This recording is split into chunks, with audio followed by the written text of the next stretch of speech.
I guess to start off, I've done this before like a couple of times now. I get the last time was before the November exam in preparation, and try to do this before the actual Dalton prep course starts, so that one of the things we'll cover is use of OneNote. Is everybody used OneNote or comfortable with it? I use it for like everything. So I'll probably show you guys some things that you might not have. Most people are a little bit surprised by its power. But I guess the first thing for the CFP exam is it's a tough exam, as you know. And there's no easy button. Like, I wish Brian was here, because Brian kind of blew off studying really hard and didn't pass. But the Dalton actually says you'll need 15 to 20 hours per week of study to plan for that in their, whatever is it, 14 weeks, I think, their prep course. And it's a lot. I mean, think about it. They typically in their schedule, they show Sundays off. So that's 3 hours, a day would be 18 hours in 6 days. So it's a lot, but if you even trying to go through that quick exam bank, it's accurate, like to really prepare well. So that's just something you really need to figure out as far as time management. When is your best time? The other, hey, is it Trang, or do I'm pronouncing that right? Yeah, it's Okay. Trang. Excellent. Hi. Hi, Alan. good to see you. Nice. So the other thing, real quick, is everybody comfortable using their calculator? I use the HP 10E II plus, and the they they say to bring an change out your batteries like soon before the exam. Actually, what I did, I maybe I like to be prepared, but the last thing I'd want is the calculator not to work in the exam. Talk about, there's enough stresses. Not having the calculator work would be just terrible. So I bought another one and then returned it.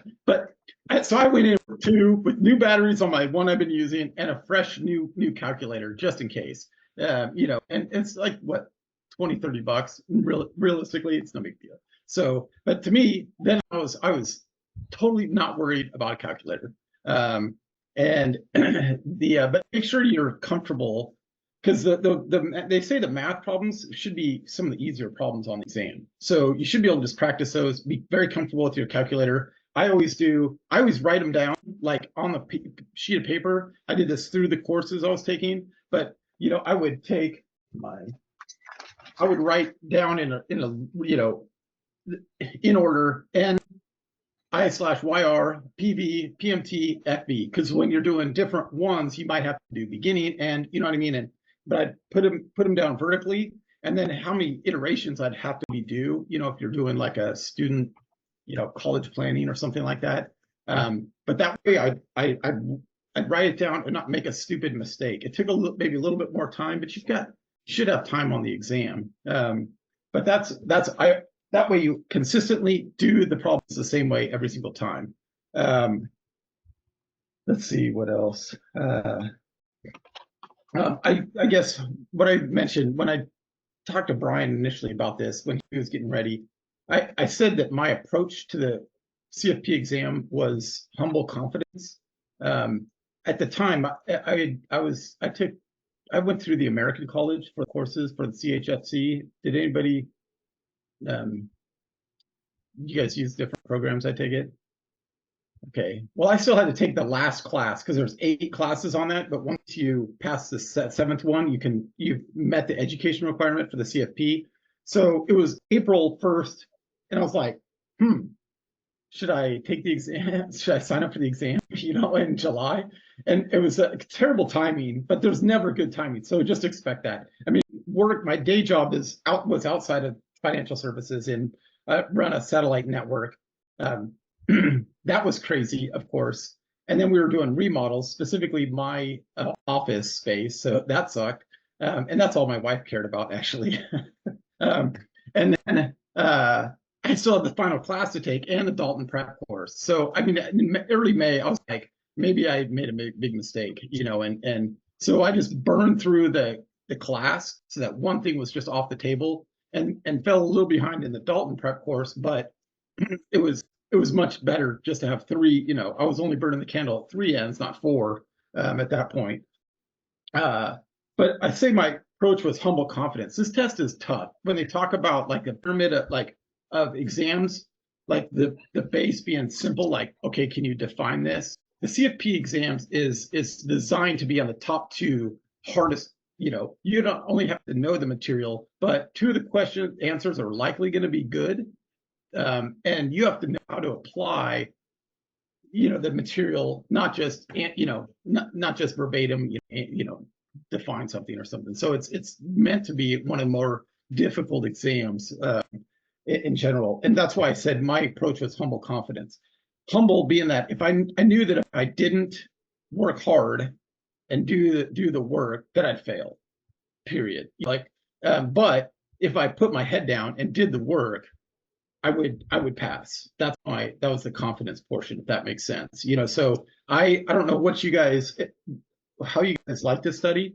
For me, I did my MBA, and while I was working full time, and what works for me is getting up early, and that's when I do my 5 a.m. I'm doing my CFP exam study, and then that kind of saved me the evening so I could have that with the family, but I could study, go exercise, shift, go to do work, you know what I mean? And then if I could, maybe during lunch or whatever, go back and forth.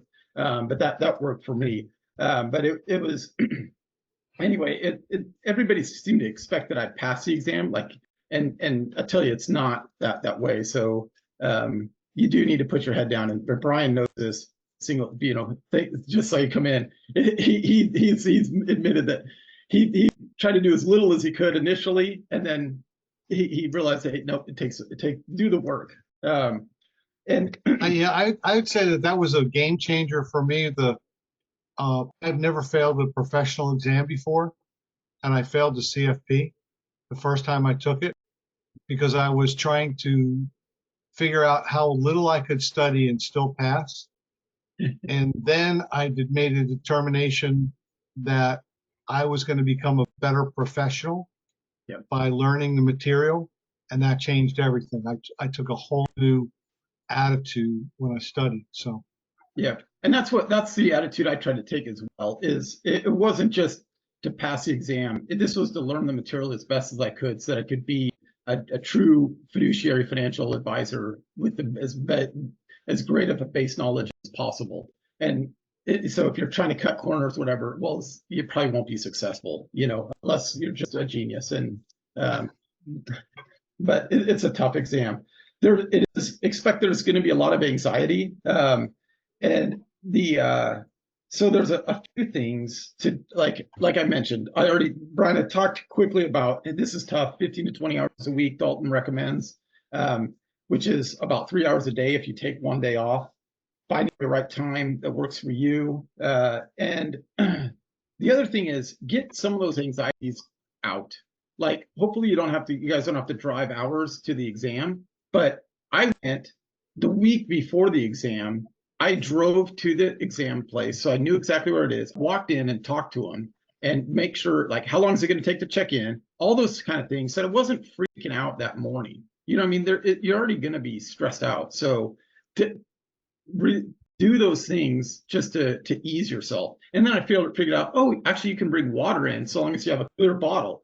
So there's things that I wouldn't have known if I hadn't done that. So make sure you do that. It's just important to take any anxieties you can off the table. One of the things for the anxieties, if you're not familiar with Prometrics, they make you lift your shirt, take off your glasses, and turn around, and all this stuff. You feel like you're getting checked into county lockup or something. that could add to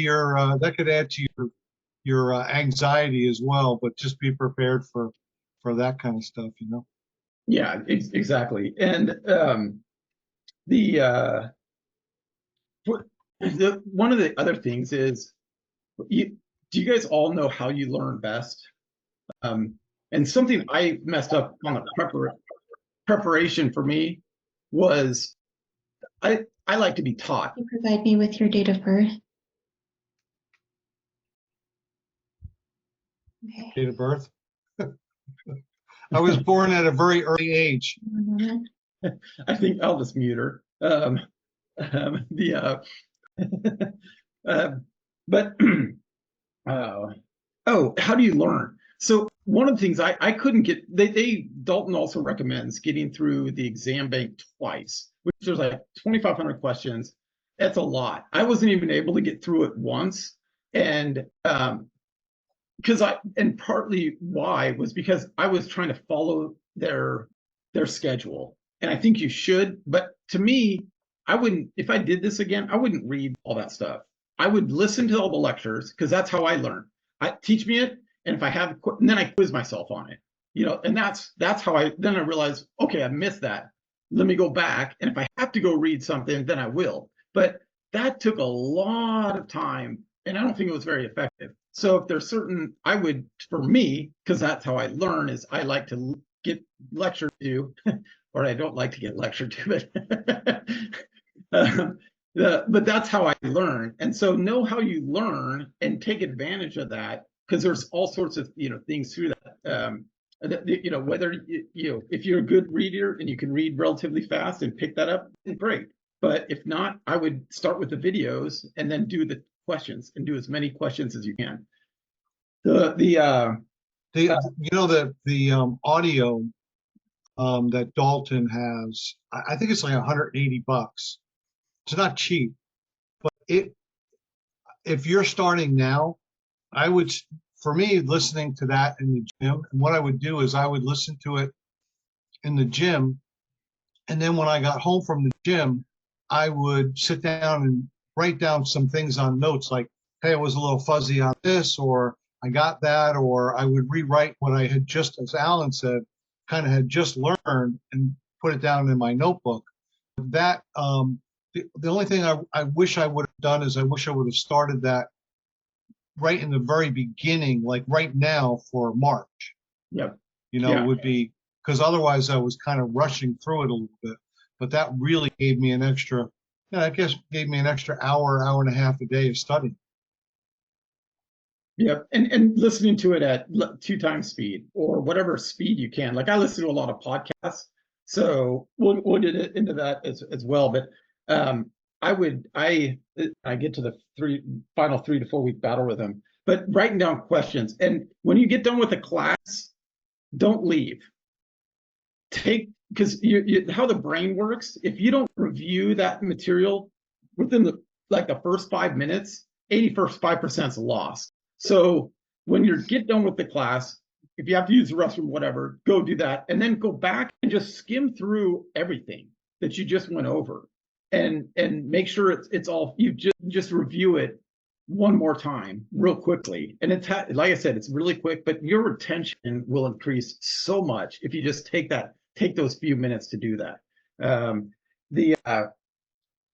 Speaking of the gym, don't forget to exercise. It's probably not the time you're going to be running a marathon or setting PRs or something, but that exercise is so important for clearing your mind, and to me, exercise is more like therapy almost. It's not only good for the body, but my brain works better when I'm exercising. So, and when I got, like what Brian's saying, when I was getting close about the last month, I changed up my zone 2 workouts, instead of like running or rowing or something like that, I would walk on a incline treadmill, and then my head wasn't bouncing, so I could sit there, because I rewatched all the videos, all the classes and the office hours on like 2 times speed, and I could sit there on the treadmill and review this stuff at 2 times speed.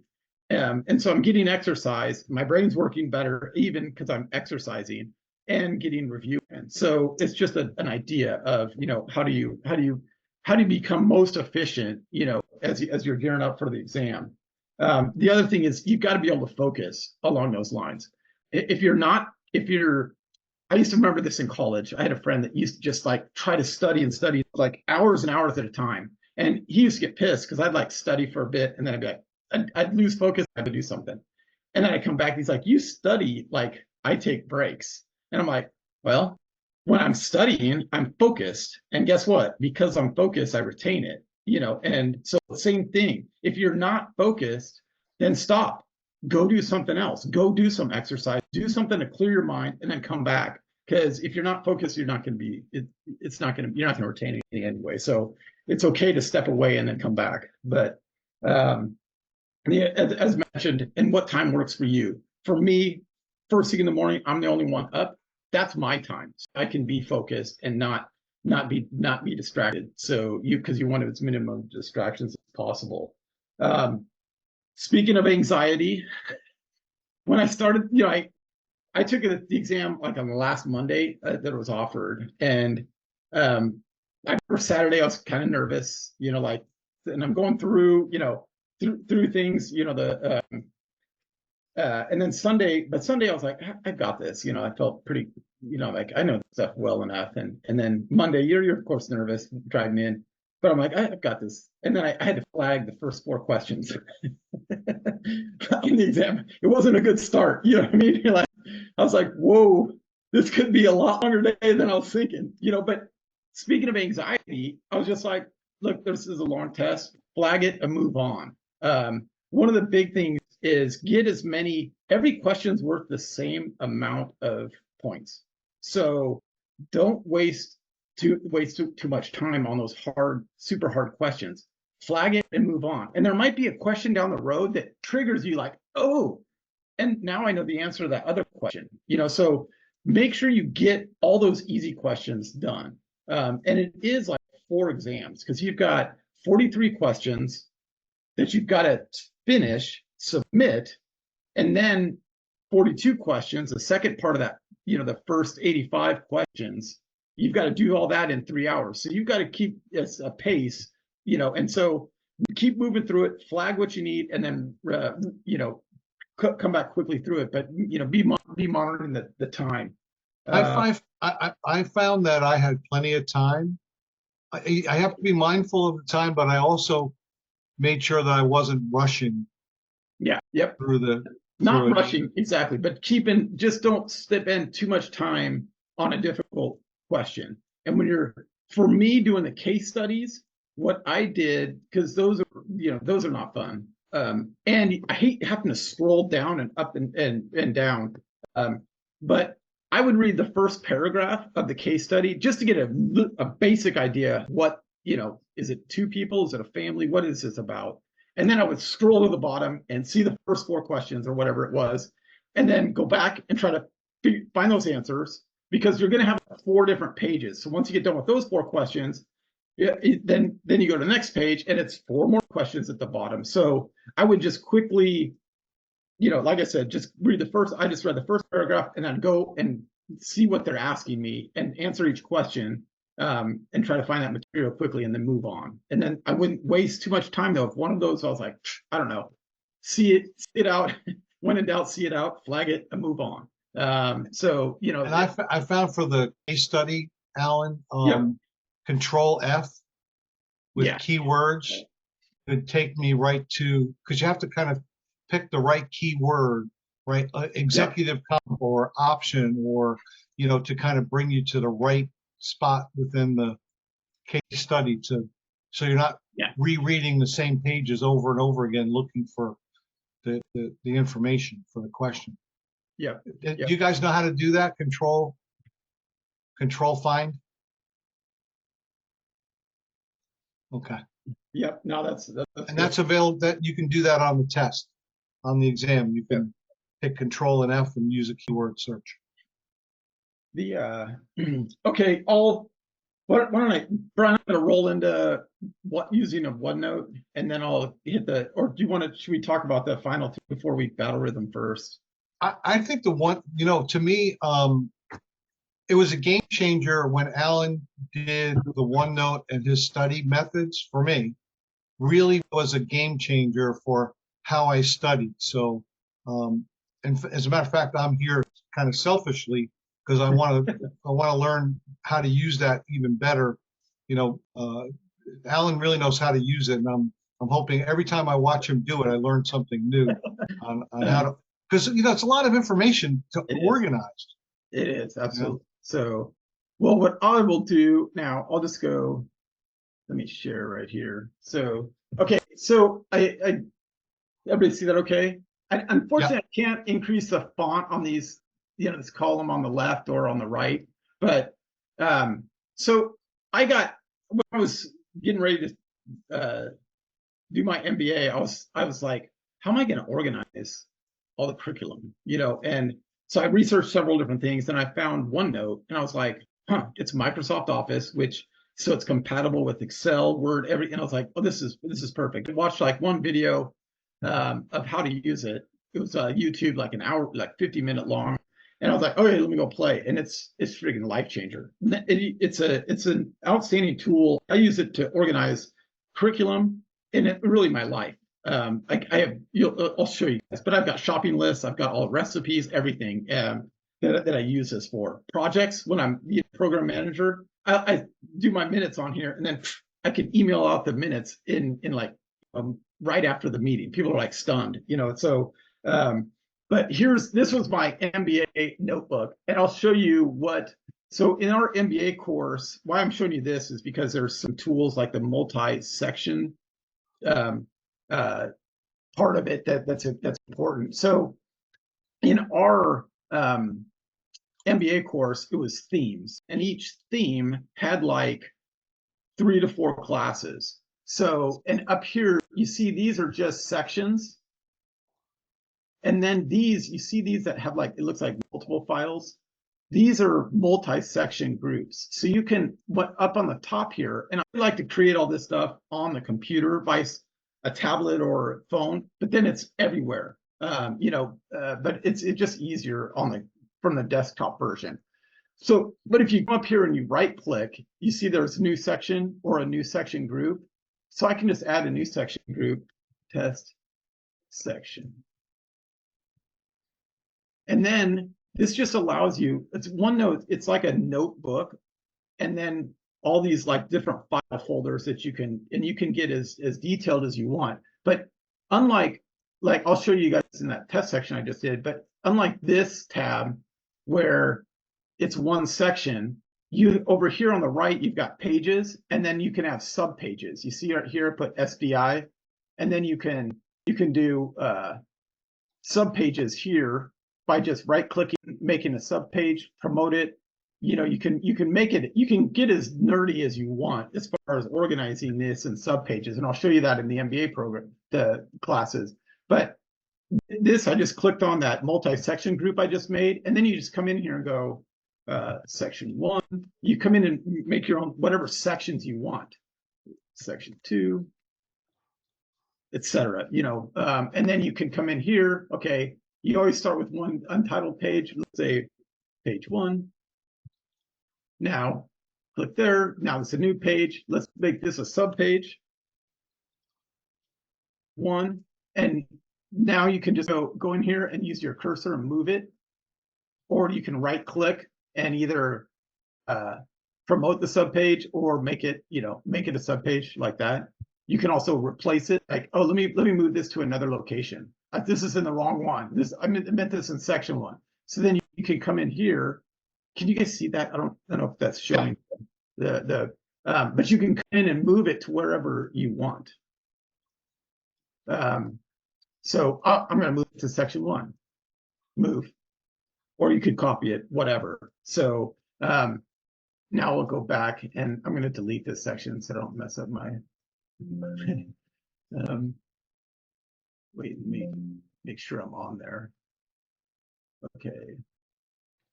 Yeah, I'll just delete.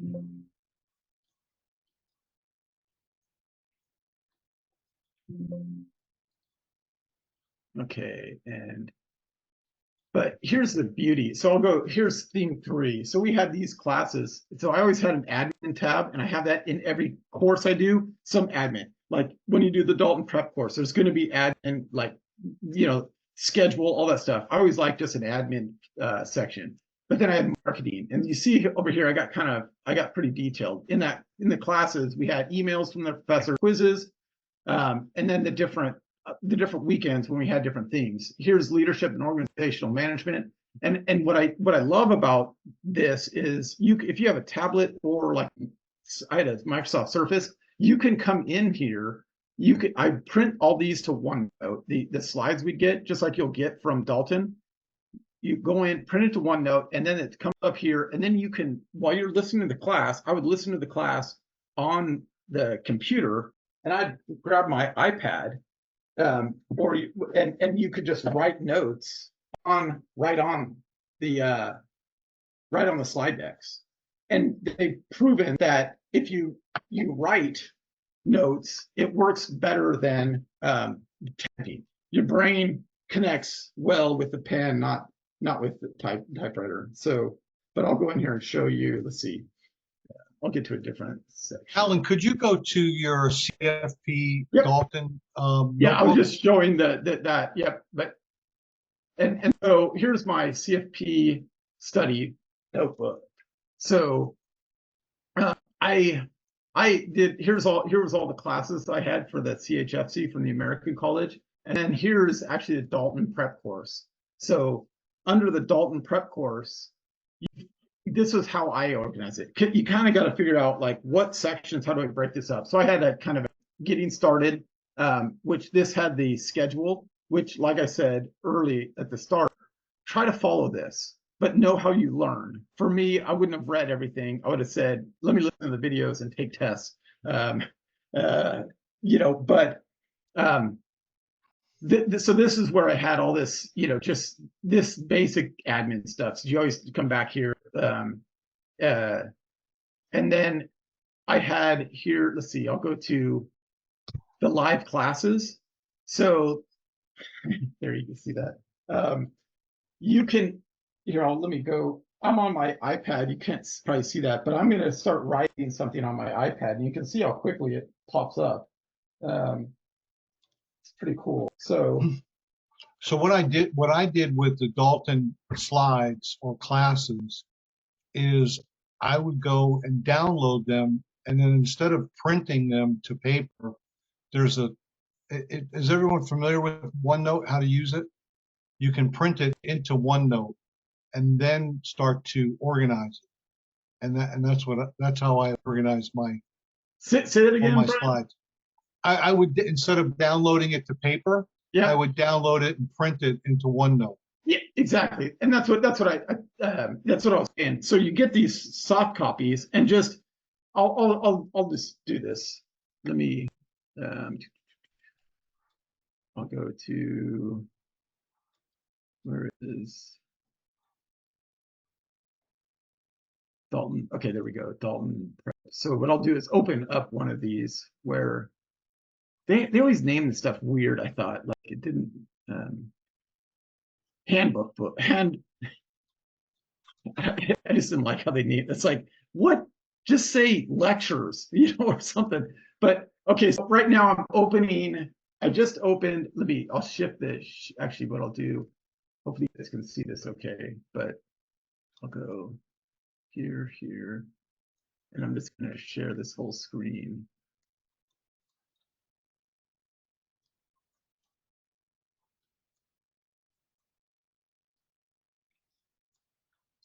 Come on. Okay. Screen 2. Okay, share. Okay, now you can see my whole screen. So I just opened up this, one of their lectures, and you just go here, and you say print. And then here's under the options, you just print to OneNote. And then you check the auto never works, so you want to make sure it's either landscape or portrait. At least that's what I found. So this is portrait. So I'll just print, and it takes a few minutes, but then it'll pull up. Actually, I'm just going to go. I'll add a new page.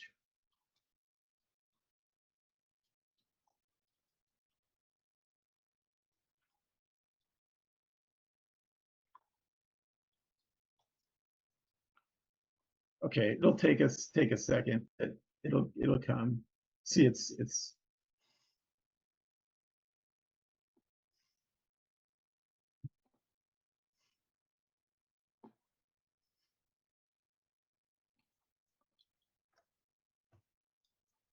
Yeah, it's 59 pages. I probably should have picked something smaller.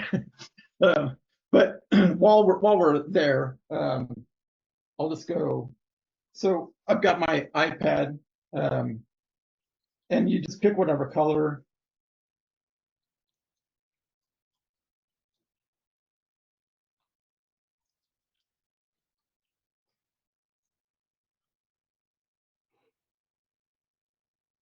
My handwriting's terrible, sorry, but you see it like, okay, now it popped up here.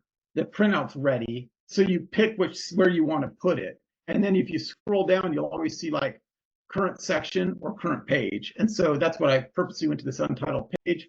I'll just say, in this case, I'll say current page, okay, and then give it a couple seconds.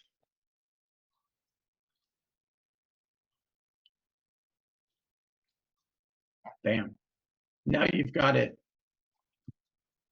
Now you've got your paper copy in OneNote right now. You know what I mean? You've got your soft copy already written, and you can just take notes directly onto this when they're doing the classes. So it takes some prep work printing this stuff and getting ready so that when they actually start the class, you've already got this printed and you're ready to go. But it's a life changer, because they'll bring up things that they might say something cool. You're like, oh yeah, oh that's a great point.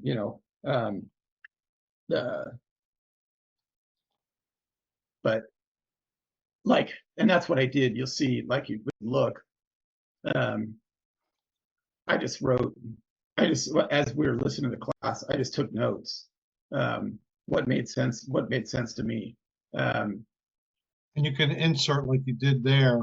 Yeah. And type in. If you go in and type something after the fact, just an FYI, all of a sudden the text you wrote in could be in a different spot. You know what I mean? It doesn't move when you type something in here. So let me see if I can just do a sample. Somebody did. Let me see. Okay.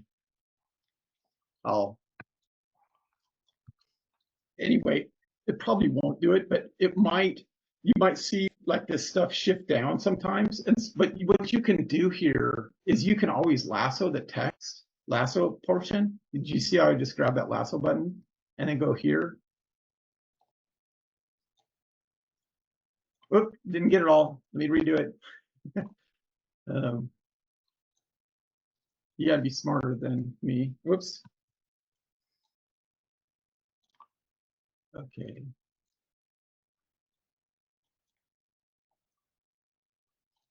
And then move it wherever you want. So that's just a cool feature to know, because as you mess around, it might change a little bit. But any questions as I'm going through this? What questions do you guys have?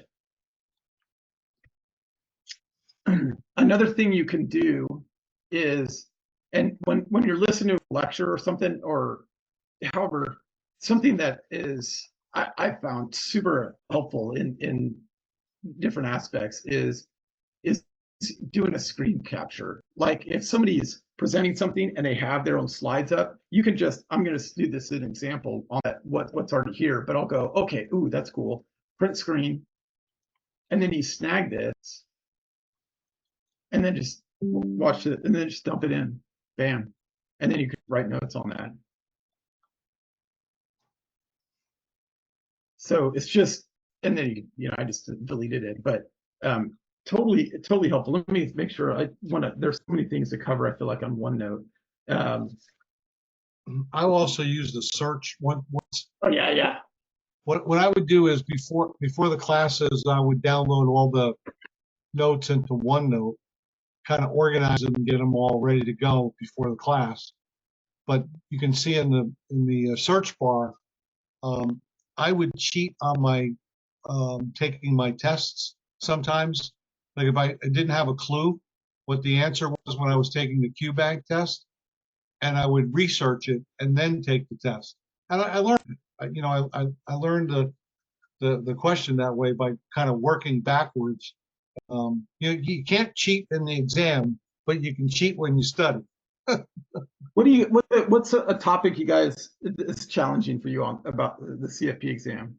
Any I was just typing 1031, but giving you an example. What do you guys want me to pull up? Because it'll pull up all the pages of where whatever it is. How about we go? And I use, a lot of times I use, if you want to use multiple words, I use parentheses because then it'll capture, let's say, revocable trust. Okay, look at all the places, you know. Oh, this is an adult and prep. Pull right up. Okay. But you can, you know, you can go to all these. I didn't see where it highlighted it.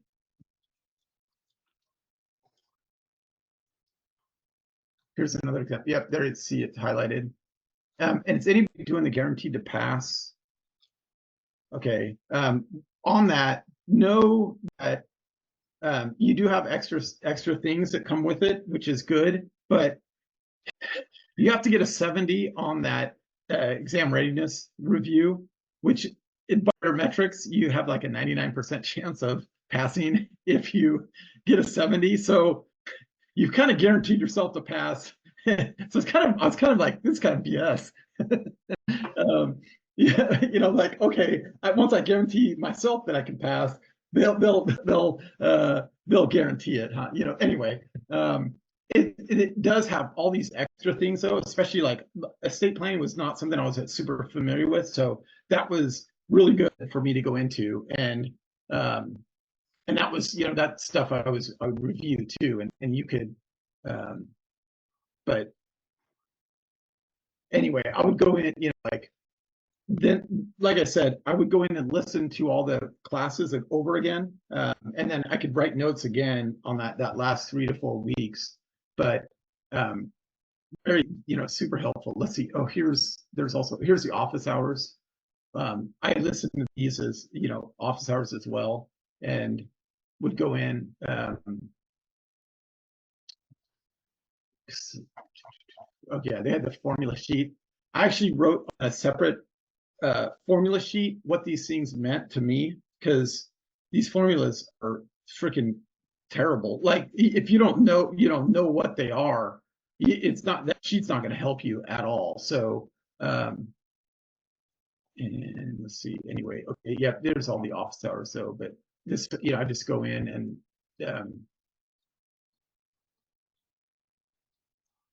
yeah, take notes as I needed listening to these. Okay, let's see. Now, why don't I show you guys how to quickly create a notebook. So you just go up here. It's pretty easy. You just file new notebook name. We'll go sample CFP study. Okay, create the notebook. It'll immediately ask you if you want to share it. You can email. You can have people. You can invite people. And they can have edit capability or just viewing capability. I'd recommend just viewing. But now, so it created this new book. Let's go that. Sorry, I'll hide all my other notebooks that I've got. But you see, it just created this new notebook at the bottom, right? And it creates a section right away. Like I said, you can create another section, but the key thing, right click, create the section group, and that's where you can get much more, you know, you can put all the different sections inside this. And I'll just do it, section group 1, go in and then click in that, and then there's no sections yet, but you can go in, new yep, we'll say section 1, section, whoops. Okay, can't type. You know, you can get as much as you want, and we already kind of showed that about the and you can quickly go rename. You can't put any like symbols in the names of this though, so it's just numbers and the letters. But then, like I said, the pages, you know, it always starts with one untitled page, so we'll just name that page 1. Add a new page here. Let's make subpage 1, And then, like I said, you can use your mouse just to move it over to a subpage, or you can right click and either, they'll just promote it or make it a subpage. And like I said, you could get it as nerdy as you want, sub page.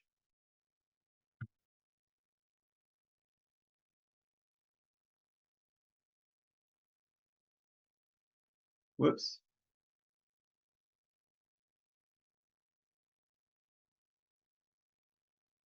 Oh, I selected all of them. Sorry, I didn't realize I was there. So you see how now I've got a page, a subpage, and a sub page. I mean, it's whatever works for you for getting organized. But you want me to go back to the CFP one and just show you how I organized my Dalton prep course. I had a getting started, like I said, that has just all the basic admin in it up front. And then I did, okay, here's CFP formulas and tax sheet. So this is where I had all the tax sheets that, that they provided and that you get on the exam. You don't get it in paper, but you have it. Here's the formulas, formula sheet with notes. There, see, like writing notes to make it make sense. There's the tax tables, which I would start studying, like look at those tax tables early on. We'll go through that in the 3 to 4 week battle rhythm. But anyway, you see what I had all in this. And then I had infographics that they have, which you get it with the guaranteed to pass. So I printed all these. Some of these are useful, like options Foursquare, bam. This will be, when we get to the brain dump, this is one of those that I definitely would recommend. And then what was this? Professional, what did I? Okay. Okay, this was just about ethics. Some of these I probably didn't need, but then I had all these different subjects where you got these videos. So risk management, insurance planning, tax planning, which probably had the most. But here's like, when you're looking at some of these examples, like, depreciation recapture and all that, I would write in different colors for the different scenarios, and you just select whichever kind of color pen you want.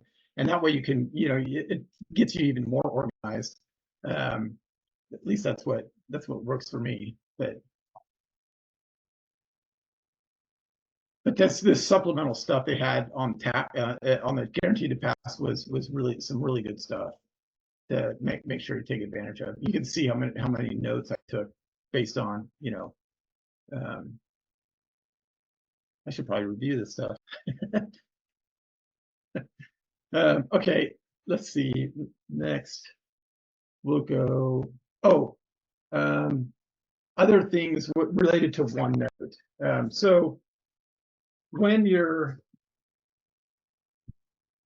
we'll just go through some additional things. I'll show you. Here's an example. Like I said, I use this for everything. So outside of the CFP exam, was that enough for you guys to see what on the Dalton prep course? Sorry, over here you could, but that shows all the different things. Oh, quick sheets. You get the quick sheets as well. So what I did was copied those, saved them to PDF basically, and then printed them out. And those are Brian, we've got those still in the group, right? You guys in the Facebook group, I've dumped these files if you don't have them. But I started reviewing these on a regular basis as I was getting closer to the exam. And I just had those in a 3-ring binder along with the tax tables and all these other things, which I'll show you guys in a minute. But that's the quick sheets, which is good. Exam practice I also took, and I would, when I was taking the exam bank, if I saw questions that didn't make sense, I would, or even if they were just hard, I would copy and paste it in here. So you just, like, remember I showed you how to screen capture? I just do that right on the exam, right on the Dalton, screen capture, paste, and then I've got it right in here. You can see I can show you guys how many mistakes I made. But you know, it was just that screen capturing is something that's super valuable in my opinion. Okay, let's see what else. I'm gonna, okay, I'll just drop this, that. Okay, now I'll show you guys what else like you can use this for. So you guys do you guys create shopping lists? Do you guys write out shopping lists or anything?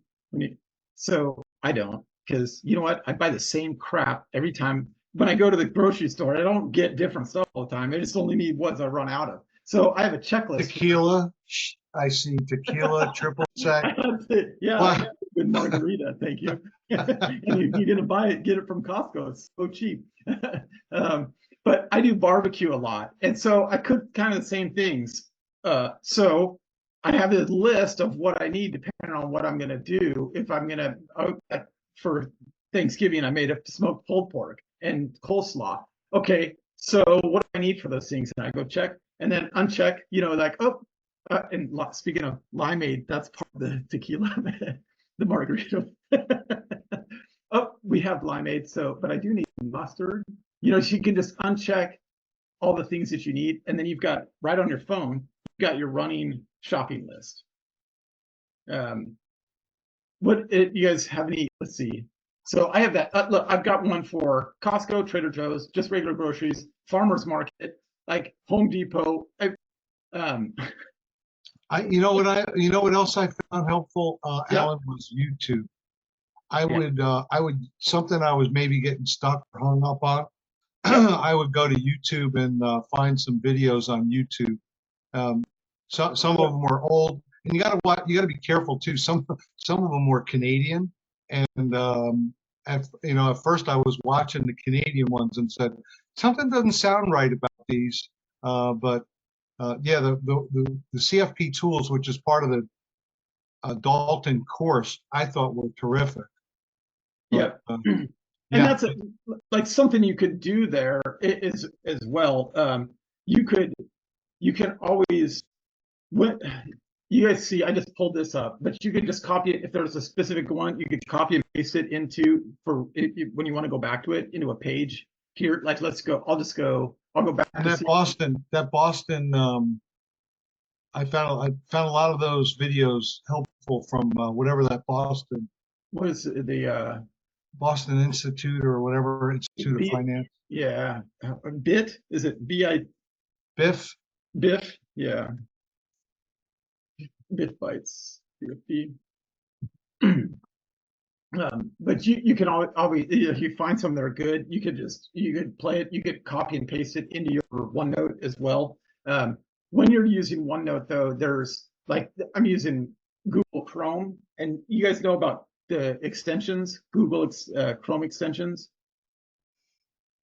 If not, okay, we'll just go right here. So this is, let's say I was like, oh, this is I want to actually I won't use YouTube as an example. Let's go find a recipe. What do you guys like to eat?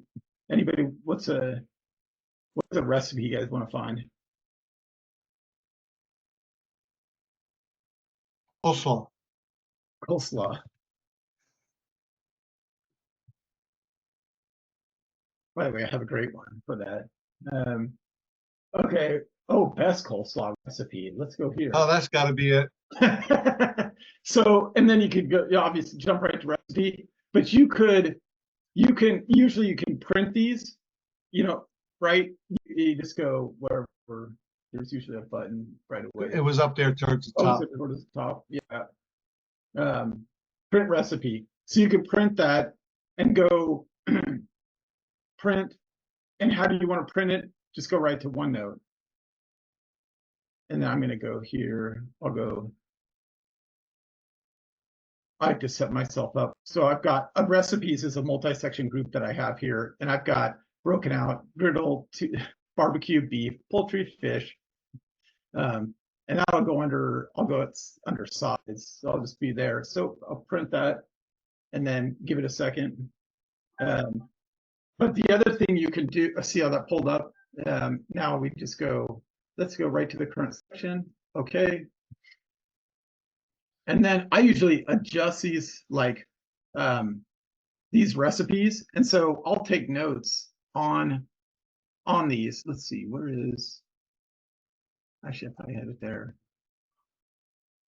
So here, speaking of coleslaw, I like this is, and I'm like, wait, I totally nope, I don't like that much mayonnaise, and I doubled up like, so I just write that down, and then I've always got it saved. So anyway, it's you see how quickly you just have these recipes, and then I'll be in the kitchen with my iPad doing uh, making whatever food. The You can also, aside from printing, you see this extension up here that looks like OneNote. Yeah. You can just click on this, and I'll show you how to get that. But it'll print. You print the full page, or you could do a region. Like you just do a grab, like where you grab some whatever portion. Okay, I just want this. You can do that. I don't want to do that. Or you could just do the article, because a lot of these have like all those stupid ads, not typically recipes, but all those stupid ads you don't want. You can just, okay, I just want the words. Or you can, bookmark as well. But let's just go with the full page. And then it asks you where do you want, where you want to save it. So you just select, I go to my home stuff, recipes. I'll just add it to. And Alan, I don't know if you saw the chat, but folks are popping off to go to Trang's study group. Oh, okay. Oh, dang. Well, that's a bummer, because we haven't talked about the 3 to 4 week battle rhythm quite. Okay. I did post a video up there from the last one. Yeah. You did. Yeah. Exactly. Okay. Let's see, what else you guys would need to know about other questions? What questions do you have about OneNote?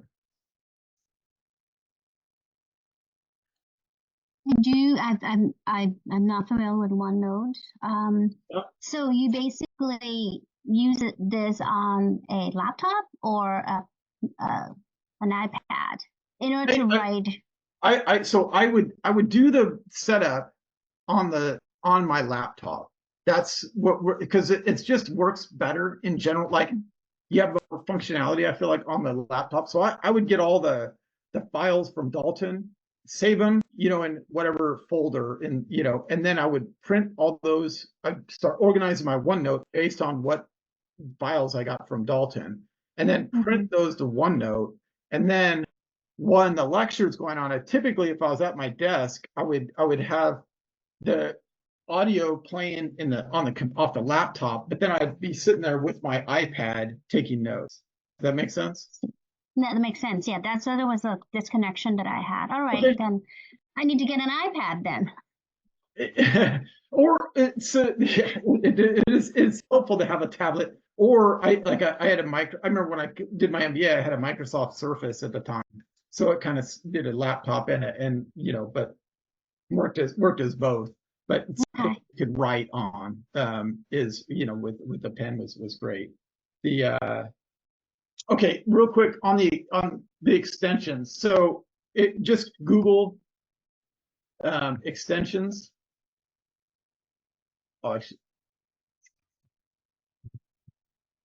that way you can add all sorts of extensions that so go to this, and then you just search what extension do you want. Okay, OneNote web clipper. That's it. I've already got it installed, you see, but right there, you just install it, and then you'd have it right up here, so you can just instantly print whatever you want that you're browsing to OneNote. And then like I said, it asks you what page to put it at, and then you can always move the pages as needed. So, but okay. Any other questions? I feel like, there's so much to, Brian, anything I haven't covered on OneNote? No, I think that the final battle class is very helpful, and that video you did. Yep. And let's talk about that. So my like the final battle rhythm, what I call like those last 3 to 4 weeks when it's game time, you know, getting ready for the exam. Um, a couple of things that I did. One, like I said, guaranteed to pass the exam readiness review. It's 50 questions. You have to score 70% on it to get the official guarantee. But make sure you take that. And then as far as I would take both the Dalton practice exams. The exam readiness review is the one that they have metrics on. That's a how well do you know this stuff to pass the exam. The Dalton practice exams are not that. They help you figure out what your weaknesses are, but they don't. Those scores don't correlate to passing the exam or not. Does that make sense? They have all the data on the exam readiness review, but take them, and they're probably going to be harder than the CFP exam. Expect that. I would also take the practice CFP. The CFP board provides a practice exam. Take that as well. I'd probably take a Dalton exam, and then take the other one, and you'll see like, oh, that wasn't as hard, likely. And so you probably score better on it, but it's probably more realistic to what the actual exam will be like. But I would take both. Don't take them within like 5 days or so of the exam, though. They're full. Part of the value of taking those exams is seeing like, wow, that's what a 6-hour and 40-minute exam feels like. You know what I mean? So, but it will tire your brain out. So you don't want to do that. You know, preferably not in the with A week before. A week before. Yeah, don't have all those done. You know, at least a week out. So.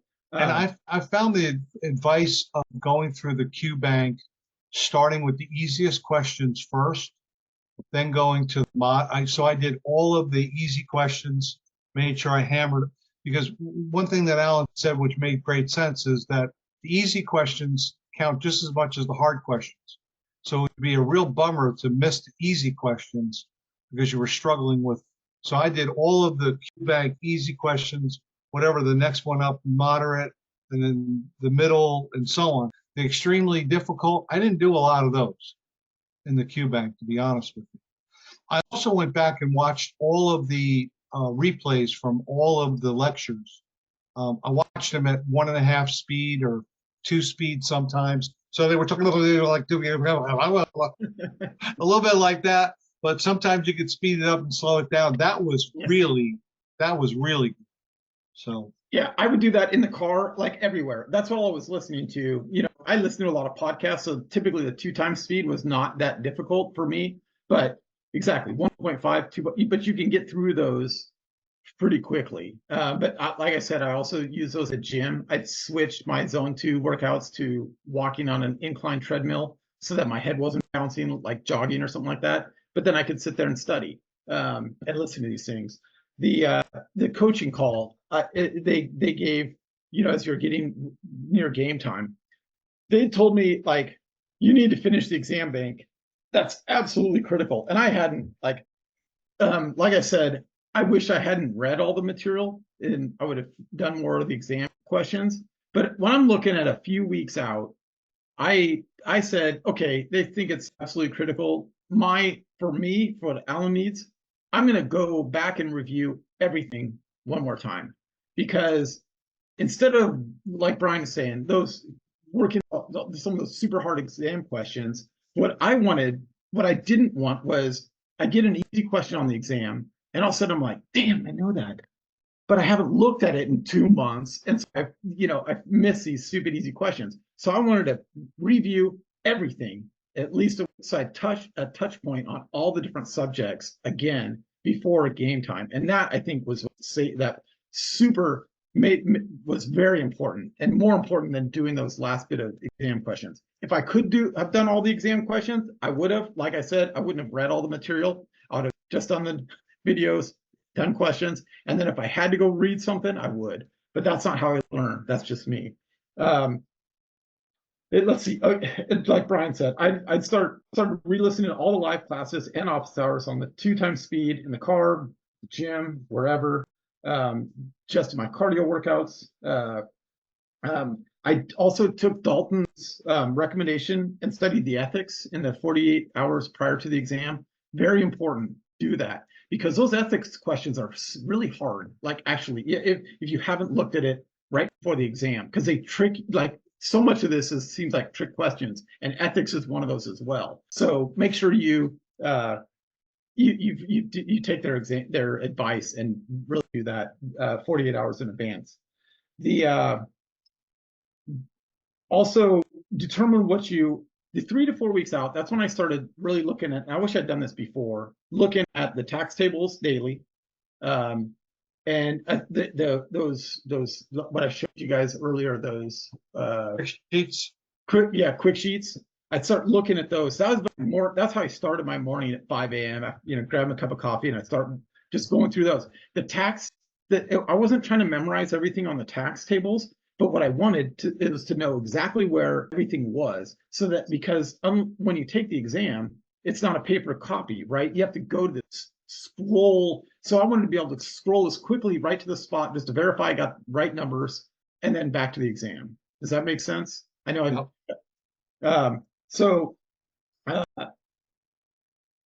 So that reviewing that was just good review of all the different subjects, and just knowing, and the material that is going to be provided for you, just so you save those seconds on the exam. And I don't know if those quick sheets need to be updated for new numbers too. Some of them probably do, some of them probably don't.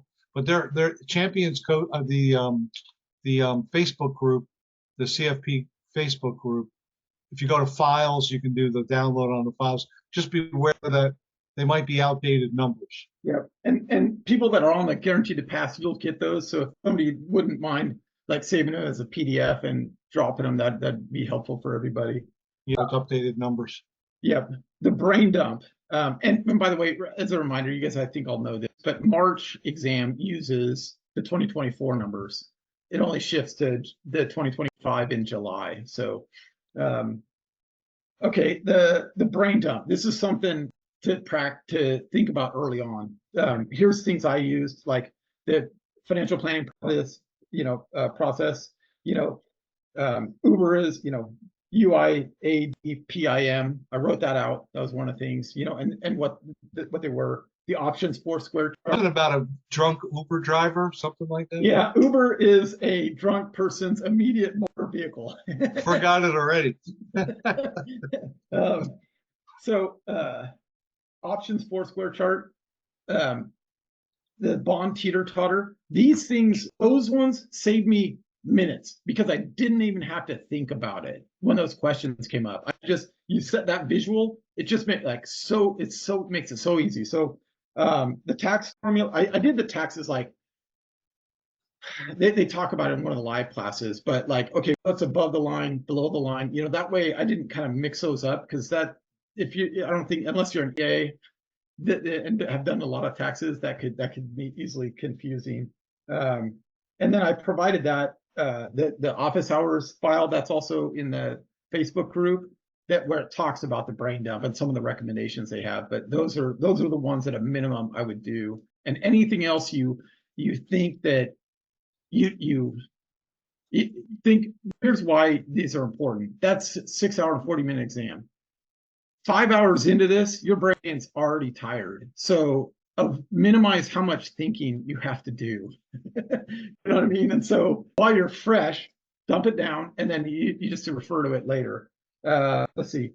If you can, take the week off before the exam, or at least several days. I couldn't take the whole week off, but I took like Wednesday afternoon, Thursday and Friday off. But if you can take that whole week off, great. And then you're just only focusing on, on passing that exam. As we already talked about this, so the quick sheets. I would have started trying to look at those earlier, but I had them in like I said, a 3-ring binder with all those things, and I just kind of start flipping through it. And I wouldn't go through every one every day, but I would make sure, as much as I could, and then I'd go back to adult prep, do my questions or what have you. Note cards, flashcards. As you're early on, I wish I'd done this better. When something doesn't make sense, or like Brian was saying, when he was listening to something, he jotted a note down. I had a question.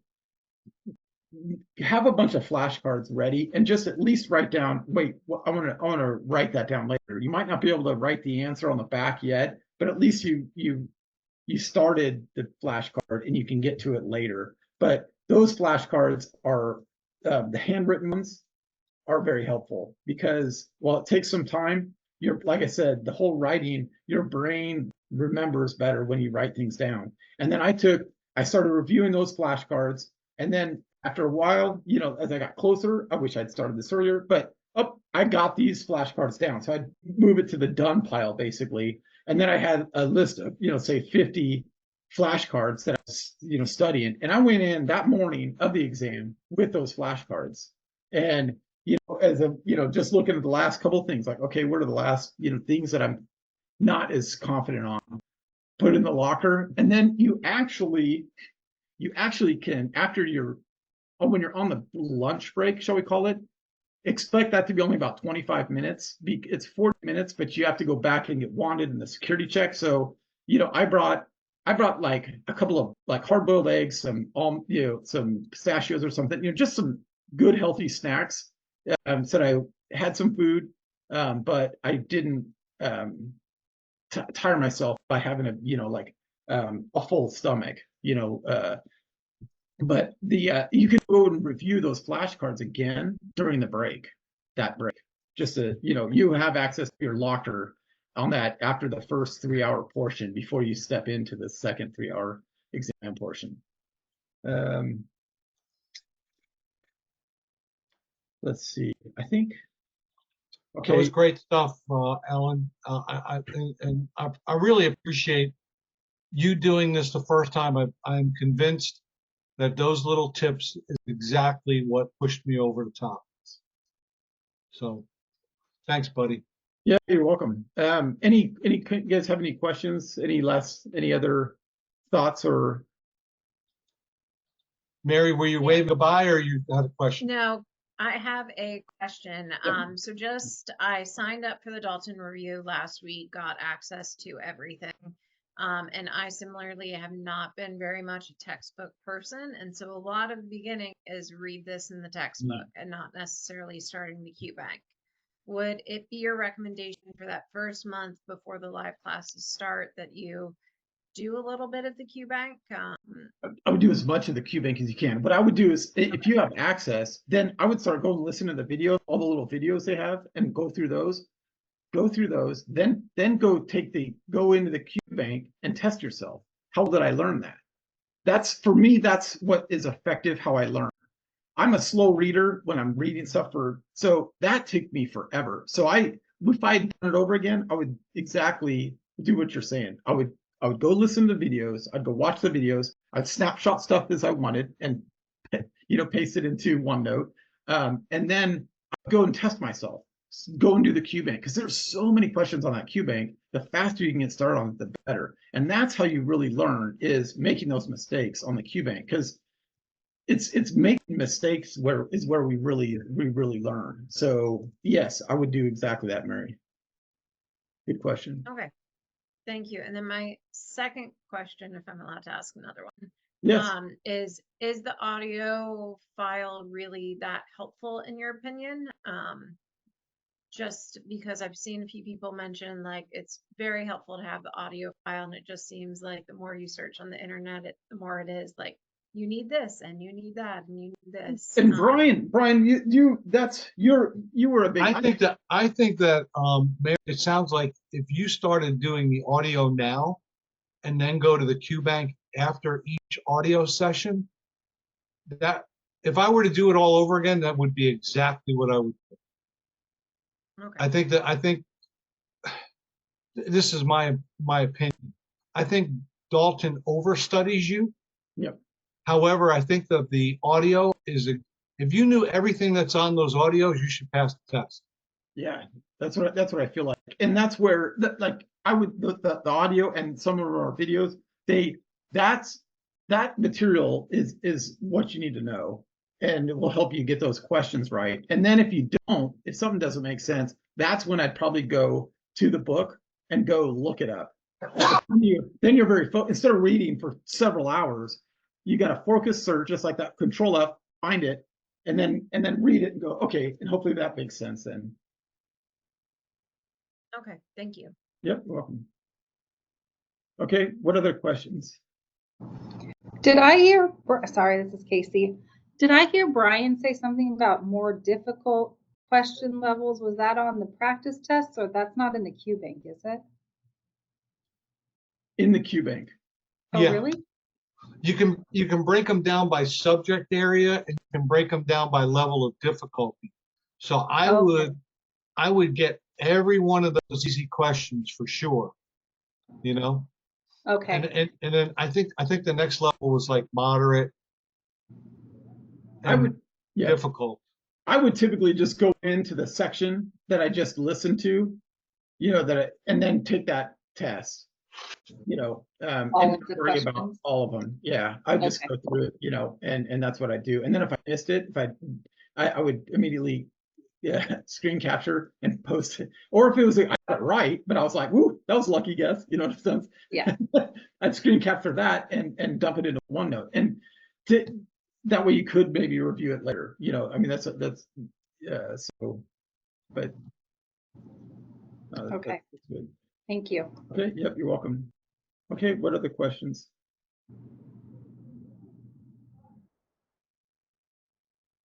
Well, good luck. I am so glad that I am not taking it again, but I'm so glad that I got it. Yeah, yeah, and then use the group. Like the last time, I felt like people weren't asking many questions. When I was prepping, people were asking good questions in there, and everybody was helping each other out. So take advantage of it. And I know Train's starting that study group, which is good. I don't know how helpful a study group for me would be. I feel like I just have to kind of study, and then it might be good, but time, how much time, I don't know. But if you guys have questions or, on anything I talked about, you just drop me a note, or and I'll save this, and I'll post this as well in the link, but it'll be on my YouTube pages as well. So, Well, thank you, sir. okay. Appreciate Thank it. you. And Thank you, Alan. Thank you, Brian. one of the great things that came out of the group is a friendship with Alan and I. And Alan and I are, Alan's going to help hold me accountable for some of the other studies and other things that I'm doing. The interesting thing now with the studies that I'm doing now is no pressure. I'm actually enjoying my studying. So I hope that you can take some of that pressure off and actually enjoy, becoming a better professional by studying, learning, than what do I got to do to pass this Last exam. blasted exam, right? And take advantage of it. I don't know how many of you guys are looking to have your own, working at the firm you're at, or what have you, or starting your own firm. But like Brian said, what amazes me about this industry is how helpful people are, and I started I launched my own firm this summer, and I joined XY Planning Network, and I am stunned by how helpful everybody is. It's this mindset of abundance nobody's worried about you stealing their clients or anything. They're like, there's a need for us out there. And so whatever we can do to help each other out, lessons learned, and not make the same mistakes. That's what this industry is, what I found is about with all the CFPs. So it's an amazing community. And like my wife's an architect, and they're not like that. Like sign an NDA before you do anything. Nobody's like that here, and it's really amazing. Just like Brian, we good friends now. We're gonna, we're taking the RICP, and so it's just an amazing network, and so to take advantage of it. Well, help you out whether you're starting your own firm or, we even have inside of XY, and I'm retired military, and there's a part of the Military Financial Advisors Association, and that group, it's even a tighter group inside of XYPN, where people share, and it's like case studies. Like people go, I got this question, and everybody just floods with, answers, and it's it's quite amazing. And that when you're starting your own firm, people are like, how many clients do you have? You know, like, I'm like, you know, they're like, how?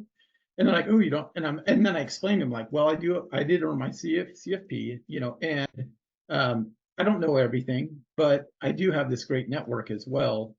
You know, and so if I don't know something, don't worry, I'm not going to lie to you.